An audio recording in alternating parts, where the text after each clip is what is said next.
Hey everyone, it's Michael, GoosebumpsFan. I hope you're doing well today. I'm so sorry to get a delay on this book review. I just could not, for whatever reason, yesterday get kind of a camera set up and everything that I liked. Of course, I started recording also in the other room, in the living room, because I like that lighting outside, but I've been so busy the last couple of days, including with yesterday being Easter, that I could not get any time out to just stand or sit in front of the window on the couch and have decent lighting. So here we are for right now. Whenever I can't get around to it and I have to record at nighttime, this is where I'll be probably.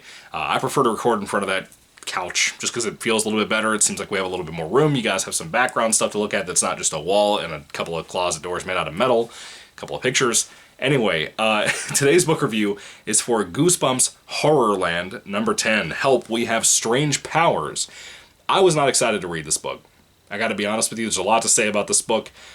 I was not excited to read this, mainly because the last one I just read was Welcome to Camp Slither, which was an okay read. It had a lot of flaws, a lot of flaws that really kind of put me off.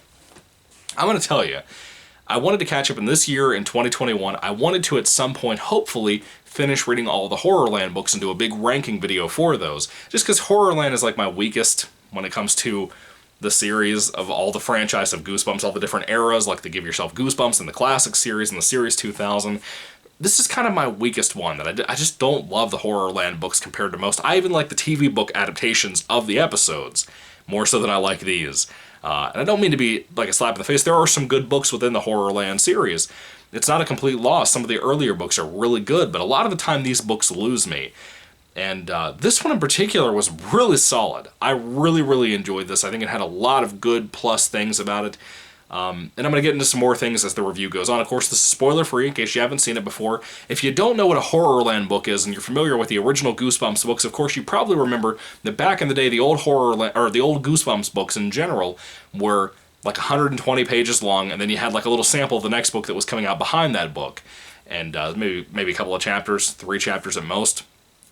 What the Horrorland series is, in case you don't know, in case this is the first time you've ever heard of this, watching this video, you have about 100 pages long for a standalone story, and then you have about 30 or 40 pages at the end of each of those books that all tie into the next book's ending, that all take place within this place called Horrorland, of course from the old book called One Day at Horrorland. Love the old book. The old book alone, by itself, is better than the whole series of Horrorland from what I've read so far.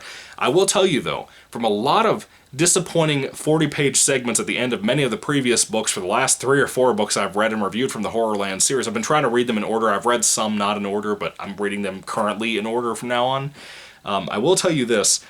This one is one of the best, easily.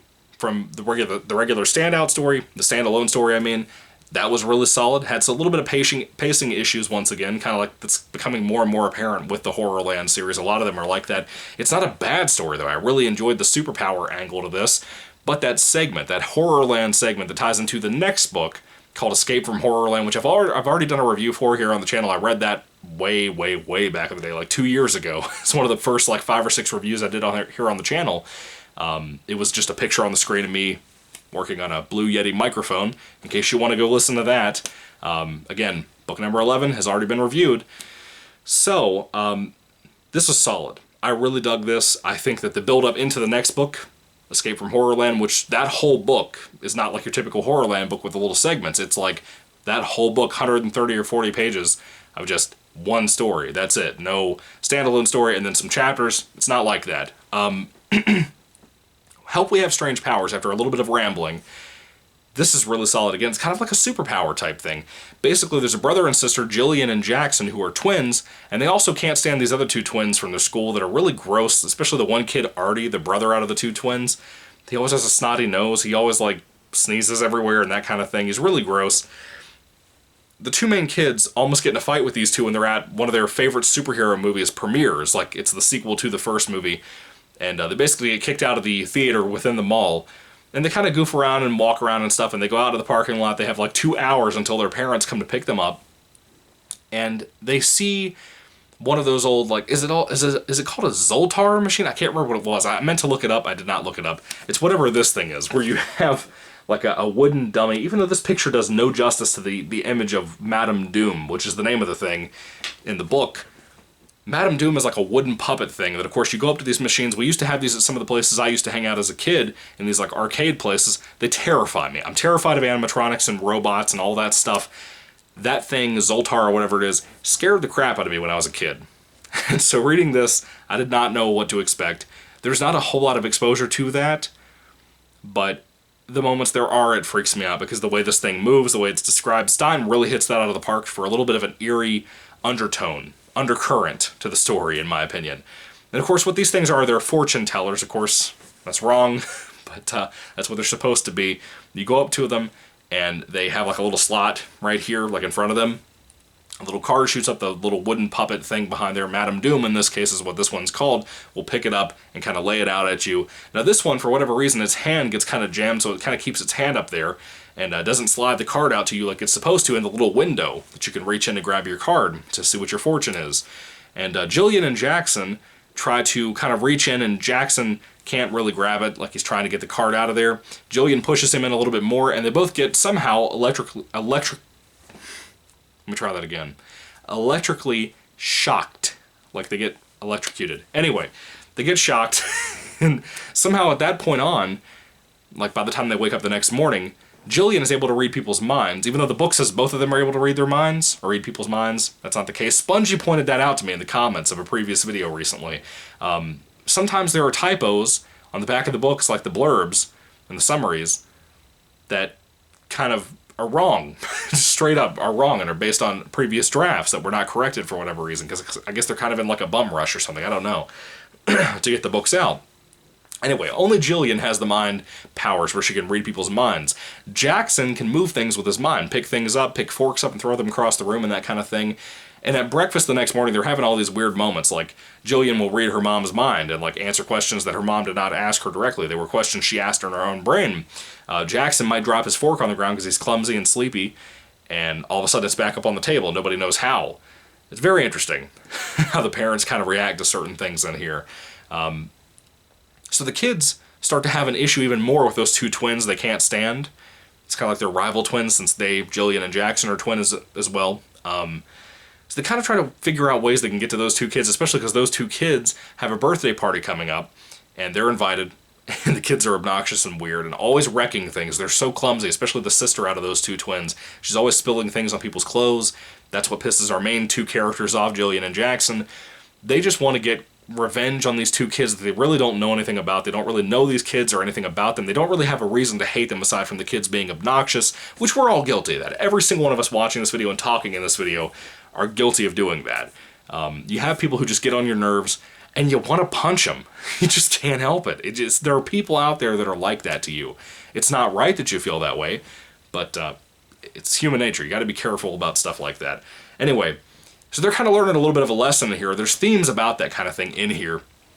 And at some point, they encounter a guy named Dr. Cranium, and it's kind of like a little bit of a sci-fi X-Men thing at that point. I won't tell you too much about the Dr. Cranium storyline. I really like that. At some point later on in this 100-page story, you eventually kind of get the revelation of who your villain is in the book. I won't really tell you too much about that, because I don't want to tell you too much and ruin this for you, because this is a really solid read. Again, that first story, the standalone story, is about 100 pages long, and I will say, it feels rushed. It feels really rushed. I really dig it. I really enjoyed it by the end of the book. Before I got to the Horrorland segment, I really, really enjoyed that. It was fun to read. It was fun to read about. I think that the finale, the actual ending of the book, it was a little wacky. It was the kind of humorous, wacky endings that Stein comes up with sometimes. It did not ruin the book for me. I don't think it was necessarily a bad ending. I think it was a very goofy, fun, kind of like when you have the Goosebumps TV show from the 90s adapting certain books like, I don't know, like Piano Lessons Can Be Murder, and how they do certain little changes they do that make it a little bit more eerie, but also a little bit more fun and crazy and weird, like the ending of the Piano Lessons Can Be Murder episode. I won't spoil that for you, but if you've seen it and you've read the book, you know the difference. That ending was a little bit more bizarre than what happened in the book, which was way darker. This book feels like that. That standalone story feels like a little bit of an adaptation of some of the 90s episodes, adaptations of the old books. And I like that. It works for me. Now, getting to the Horrorland story, the 30 or 40 pages there. By the way, the card that they originally got from the Madame Doom machine, all it said on the card was "Enter Horrorland." Now, they go up to another one of these things that show up another part of their city at the end of the story, and they get a card that says "Enter Horrorland." Now, they end up getting invitations all of a sudden around the time everybody else from the previous Horrorland segments were getting very special guest invitations to go to Horrorland, which is a horror theme park.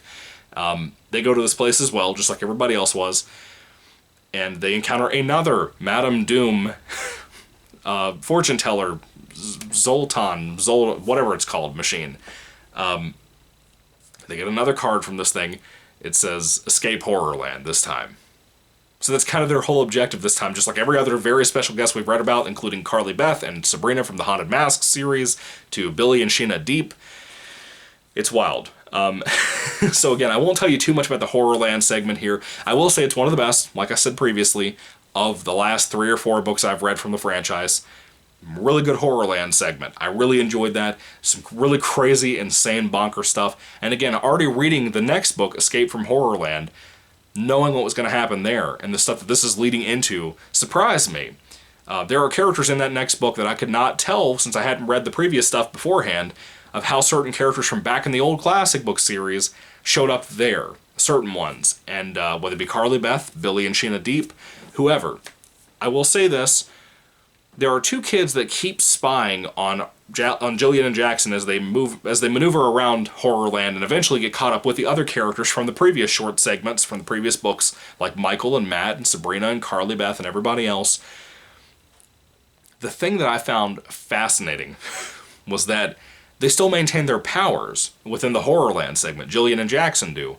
So they're the only one of the kids that have powers that can do stuff like reading minds and moving objects and stuff. They use that to their ability to help people. Now, of course, in the previous segment, we ended off that story with 2 of my favorite villains from Goosebumps ever. Mainly the one big one that reminds me of Jim Carrey. I won't tell you who that is, but I love this character so much. I was so shocked when I read the last Horrorland book, Welcome to Camp Slither, and got to end on that segment.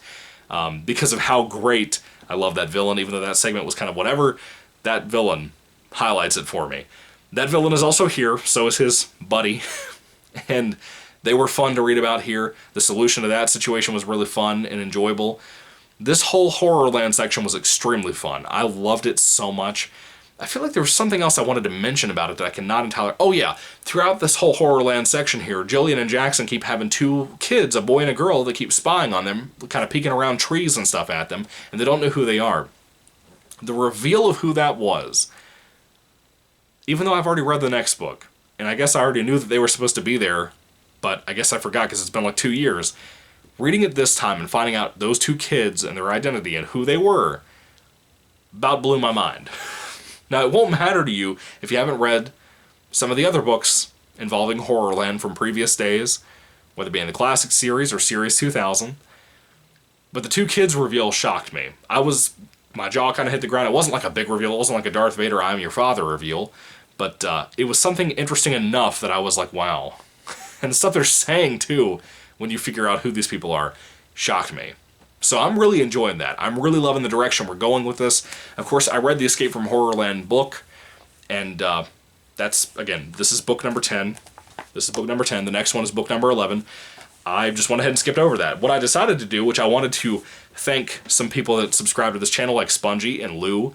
There are people who watch my channel that are moderators and editors and stuff on the Goosebumps Wiki website. If you love Goosebumps, if you love everything about Goosebumps and all the different monsters, and you want to know every single appearance of your favorite monster, whether it be Slappy or Monster Blood or whoever, you can go on the Goosebumps Wiki and you will find out everything you need to know about that, every appearance, every book summary that you could possibly look up to. I don't know about Give Yourself Goosebumps books and if they summarize all the different options there or if they're working on that. I don't really know, but I'm just saying, if you want all of that, go to the Goosebumps Wiki. And it's a great website. Spongy and Lou and everybody else that work on there that may be subscribed here, all of you guys did a wonderful job. Thank you so much for letting me be able to skip reading Escape from Horrorland again, which I enjoy it. It's a good book. I gave it like a 4 out of 5 star rating in my old review back in the day in the description because I forgot to do ratings at that time.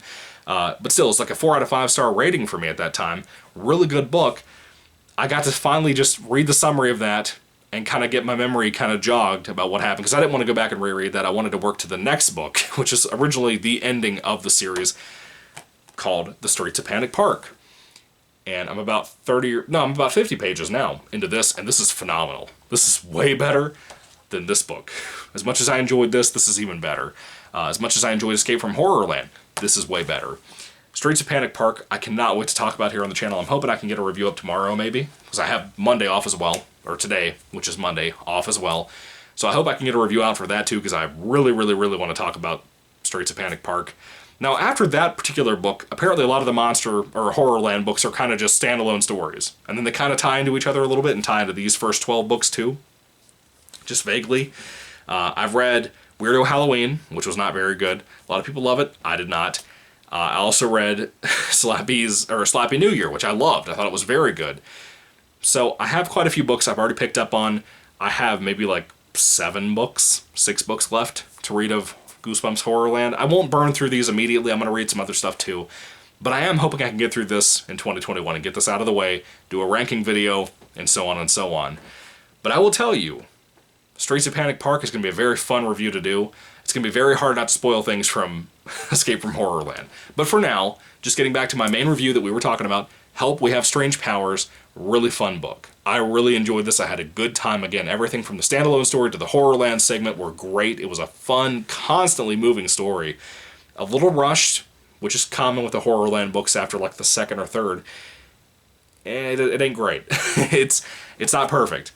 But I did really enjoy this. It had a lot of cool stuff. And again, that Horrorland segment, the reveal of those 2 characters I had forgotten about being involved in the Escape from Horrorland book, that shocked me. I'm going to tell you, honestly, it really shocked me.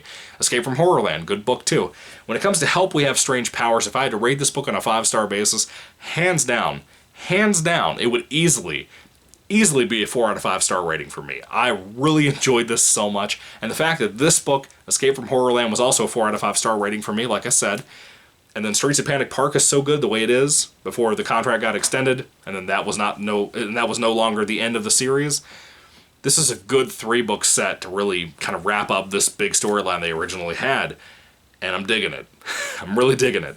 But anyway, Help, We Have Strange Powers. What did you guys think about this book? Did you love it? Did you hate it? I wish the cover art that Brandon Dorman did had more of the wooden Madame Doom thing, you know? That would be better than the just witchy Clarissa-looking thing. Anyway, what are your thoughts on this book? Did you love it? Did you hate it? I'm sorry for such a long, rambly review. I had so much to say and so much to talk about because I had such a good time. I had a lot of background stuff I wanted to mention. So yeah, forgive me for such a rambly review. It's probably like 25 minutes long, but still, it's worth the time. Really good book, really recommendable book. I highly recommend it. The Horrorland series being as messy, as it's been kind of off and on up to this point, was pretty much worth it, I think, for the most part. For the most part, to get where we're at right now at the end of this book. Yeah, so I highly recommend it. Again, 4 out of 5 stars for me. Really dug it, highly recommend it. What did you think? Again, put it down below. Thank you for watching. Thank you for listening to my rambles and tangents. God bless you guys. Again, I hope you had a happy Easter. I had a great Easter celebrating my Lord and celebrating it with my wife for the first time at Easter time. We weren't married last Easter, so we are this year. That was fun. Yeah. Really, really good time. Really good day. Glad I have today off too so I can try to finish Streets of Panic Park. Really, really, really excited about that. Anyway, God bless you guys. Goodbye.